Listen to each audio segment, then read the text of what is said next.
నానావా నడి సంద్రమున దేవా నవజీవన మార్గమున నా జన్మ తరింపా నవజీవన మార్గమున నా జన్మ తరింపా.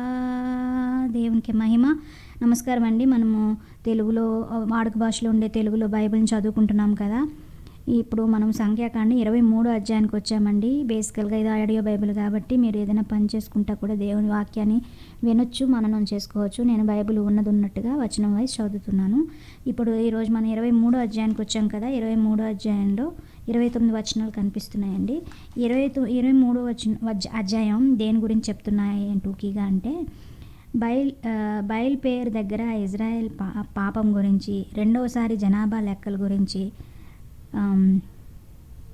అలాగే ఫస్ట్ ఏమో బిలాం సందేశాల గురించి చెప్తున్నట్టుగా రాసింది ఇక్కడ.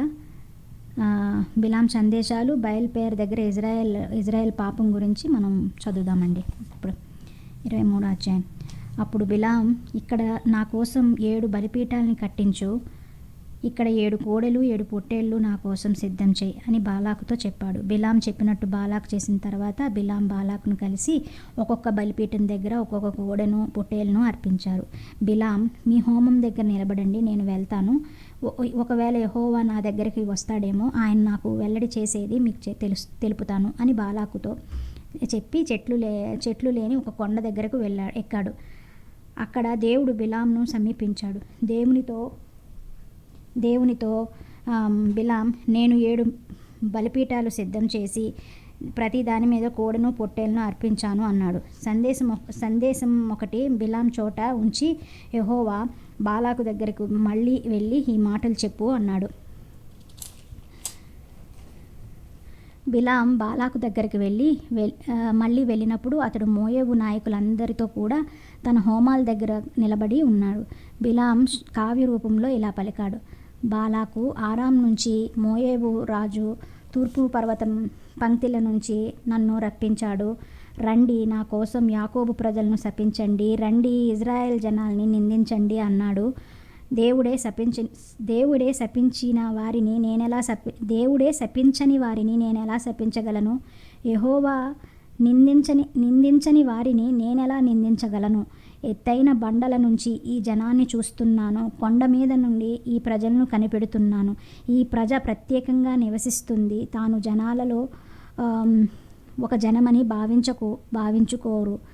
యాకోబు జనం ధూళి రేణువులలాగా ఉంది, వారిని ఎవరు లెక్కబెట్టగలరు? ఇజ్రాయెల్ ప్రజ 4వ భాగాన్ని ఎవరు లెక్కబెట్టగలరు? న్యాయవంతులు మరణం లాంటి మరణం నేను పొందాలి. నా అంత్యదశ వారి అంతం లాంటిది అవుతుందిగాక. అప్పుడు బాలాకు బిలాంతో, మీరు నాకేం చేశారు? నా శత్రువుల్ని శపించడానికి మిమ్మల్ని రప్పించాను, అయితే మీరు వారిని గొప్పగా దీవించారే అన్నాడు. అందుకు బిలాం, యెహోవా నా నోట నుంచి వచ్చే మాటలే నేను శ్రద్ధగా పలకాలి కదా అని జవాబిచ్చాడు. బాలాకు అతడితో అన్నాడు, దయ ఉంచి వేరే చోటకు నాతో రండి, అక్కడ నుంచి మీరు వాళ్ళను చూడవచ్చు కానీ అందరినీ కాదు, చివరిగా ఉన్న వాళ్ళను మాత్రమే చూడగలరు. అక్కడి నుంచి వాళ్లను నా కోసం శపించండి అన్నాడు. బాలాకు అతన్ని వెంటబెట్టుకుని పిస్గా పర్వతం శిఖరం మీద ఉన్న కావలి వాళ్ళు పొలానికి వెళ్ళాడు. అక్కడ కూడా 7 బలిపీఠాలను కట్టించి ప్రతి దాని మీద కోడెను పొట్టేలను అర్పించాడు. బిలాం బాలాకుతో, మీరు ఇక్కడే మీ హోమం దగ్గర నిలబడండి, నేను అక్కడ యెహోవాను కలుసుకొనడానికి వెళ్తాను అన్నాడు. యెహోవా బిలాంను సమీపించి అతడి నోట సందేశం ఉంచి బాలాకు దగ్గరికి మళ్ళీ వెళ్ళి ఈ మాటలు చెప్పు అన్నాడు. అప్పుడు అతడు బాలాకు దగ్గరికి వచ్చినప్పుడు బాలాకు మోయేబు నాయకులతో కూడా తన హోమం దగ్గర నిలబడి అన్నాడు. బారాకు యెహోవా ఏం చెప్పాడు అని బిలాంని అడిగితే బిలాం కావ్య రూపంలో ఇలా పలికాడు. బాలాకు, లేచి విను, సిప్పోరు కుమారా, నేను చెప్పింది ఆలకించు. దేవుడు మానవుడు కాడు, ఆయన అబద్ధమాడడు, మనసు మార్చుకోవటానికి ఆయన మానవుడేమీ కాడు. ఆయన ఏదైనా చెప్పి చేయకుండా ఉంటాడా? ఆయన మాట ఇచ్చి నెరవేర్చకుండా ఉంటాడా? ఇదిగో విను, దీవించమని నాకు ఆజ్ఞ వచ్చింది. ఆయన దీవించిన తర్వాతే నేను దాన్ని కొట్టివేయలేను. ఆయన యాకోబు ప్రజలలో చెడుగును చూడలేదు. ఇజ్రాయెల్ జనంలో తుంటరితత్వాన్ని కనిపెట్టలేదు. వారి దేవుడైన యెహోవా వారికి తోడుగా ఉన్నాడు. రాజు చేసే జయధ్వని వారి మధ్య ఉంది.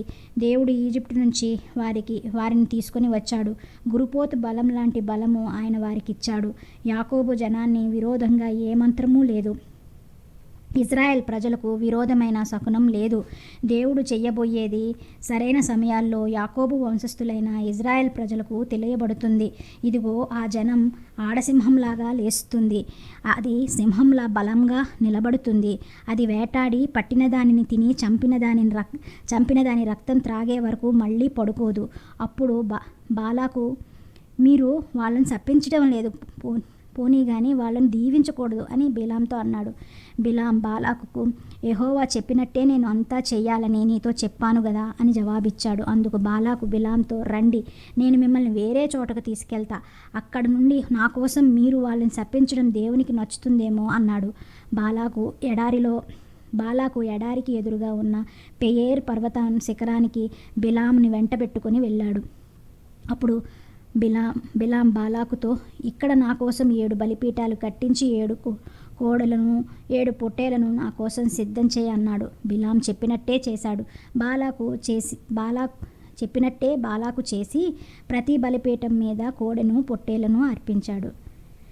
ఇది 23వ అధ్యాయం సారాంశం అండి. 24వ అధ్యాయాన్ని నెక్స్ట్ ఎపిసోడ్లో చూద్దాం. అందుకే కదా ఇజ్రాయెల్ కంట్రీ ఇప్పటికీ ఎంతమంది కూడి వచ్చిన ఇజ్రాయెల్ కంట్రీని 1,000,000 మంది ఉంటారండి, అందరూ కలిపి. ఎవరు అసలు కనీసం దాని మీద కూడా పడలేరు. ఎందుకంటే దేవుడు ఇక్కడ కూడా బాలాకు ఏదైనా చేయాలనుకుని ఫోర్స్ను ఉపయోగించాలనుకున్న బిలాం చూసావా, దేవుడు ఎలా చెప్తున్నాడో బిలాం ద్వారా. ఇజ్రాయేలీలు వాళ్ళు అంత స్పెషల్ పీపుల్, స్పెషల్ కంట్రీ అది. అందుకే దేవుడు కొన్ని నెక్స్ట్ గ్రంథాల్లో రాసి ఉంటుంది కదా, ఇజ్రాయెల్ని ప్రేమించుటే దాని గురించి ప్రార్థన చేయడు, వాళ్ళు దీవించబడతారు.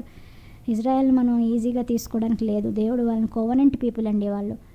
వీ హ్యావ్ టు, ఆఫ్కోర్స్ దేవుడు వాళ్ళకి ఇంకా మెస్సియా గురించి వాళ్ళకి తెలియదు, కానీ మనం ఇజ్రాయెల్ సపోర్ట్ కంపల్సరీగా చేయాలి. నేనైతే అదే చేస్తాను. దేవునికి మహిమ. నెక్స్ట్ 24వ అధ్యాయాన్ని మనం నెక్స్ట్ ఎపిసోడ్లో చూద్దాం.